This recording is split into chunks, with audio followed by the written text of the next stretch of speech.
pulmonary arterial hypertension, and probably it is a rare disease, but I think people probably heard of it. I mean, there are five different groups, I believe, of pulmonary arterial hypertension, and group one, I think, is the one where most of the drugs are approved, and I think group two is actually not a rare disease. It's a much larger area, or a much larger group of people. But this disease is where the arteries in your pulmonary system, in your lungs, constrict, and the symptoms of the disease are people are short of breath. They find it hard to exert themselves, and I think they have a lifespan of from 7 to 10 years. And John, correct me if I'm wrong. After they're diagnosed, they're expected to not make it without medication. And I don't think there are any. Well, there are no cures for the disease, but there are. I think I looked at about maybe 7 or 8 different products that are available in the space. And looking at the addressable market size in terms of dollars, it looks like it's anywhere from seven to $10 billion around this year. And some of these drugs that are approved are actually used in other indications, but I think the vast majority of that that 10 billion in 2025 revenues from the drugs in this class are allocated towards PAH, or pulmonary arterial hypertension. So I thought we'd look at this interesting rare disease because John, Vivus is working on an already approved drug an already approved drug to address PAH, tacrolimus. Why don't you tell us about tacrolimus and why this seems like a good candidate for something where there are already 6 or 7 other drugs out there?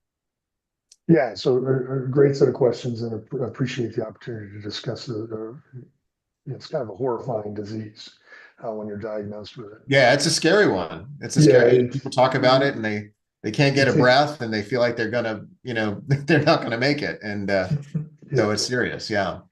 So Stanford identified this mechanism of action. So we're developing this in very close partnership with Stanford University. And the tacrolimus, yeah, it's the base API, but it's kind of like describing, a bottle of, $5 Chuck compared to a bottle of Petrus, wine. It's the formulation is the magic.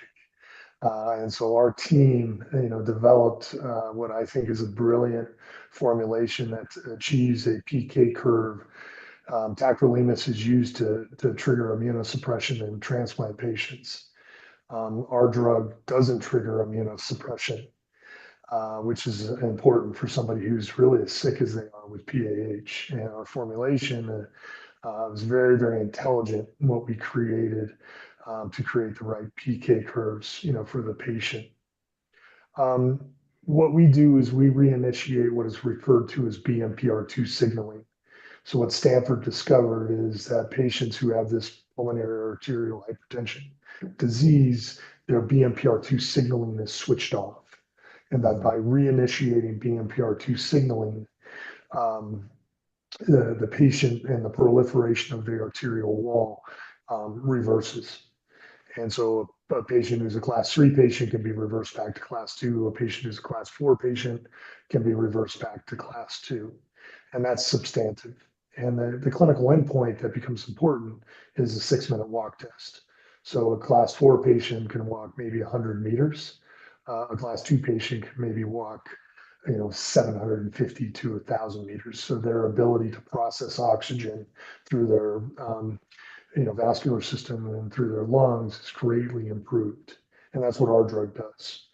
Most of the drugs that are on the market right now, really what they do is just manage symptoms. So they're vasodilators, PD-5 drugs, that type of thing. We believe, and the FDA, in our trial, has designated us, if we get approved, that we're a disease-modifying drug. So we'll be the first drug of our type in category, which is really important to us. So we believe that we'll be able to modify life expectancy, to the positive. Okay. And so, but we'll see. We got to do the work, and we'll figure out whether that's the truth or not. We're going to initiate the trial The trial was approved in September. We're in the process of, building up and manufacturing the drug, and for the trial, and we plan to initiate the trial in October of 2025. It'll take us a couple of years. It's a 300 patient trial. It takes a couple of years to recruit into that trial.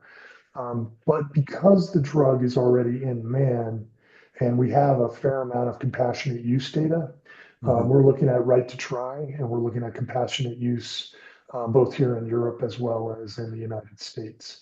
Okay. Um, the compassionate use data is very promising. I'll just put it that way. Okay. So based on that, when do you think it could go in front of the FDA to get approved? And also it's a rare disease, so Right, probably right. benefit from some of those characteristics as well. Yeah, yeah. So we're gonna do what we refer to kind of colloquially as a peek under the hood at about patient 120. And so with the investigative review board and the data scientific monitoring board, we'll take a look. And if the drug is performing extraordinarily well at that point in time, Mhm. we'll ask the FDA Okay. to consider an acceleration. If it's, the six-minute walk test, the significant variation between the two arms in the trial, that'll be justification to make um, that request. Barring that, the trial will take a couple of years to recruit. So, we're looking at probably about 3.5 years until we would submit to the FDA. Okay.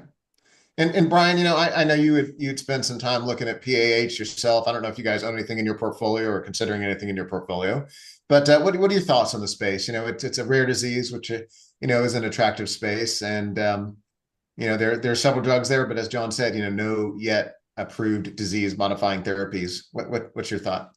Yeah, so we have J&J in the strategy, and they have both OpSummit and Uptravi.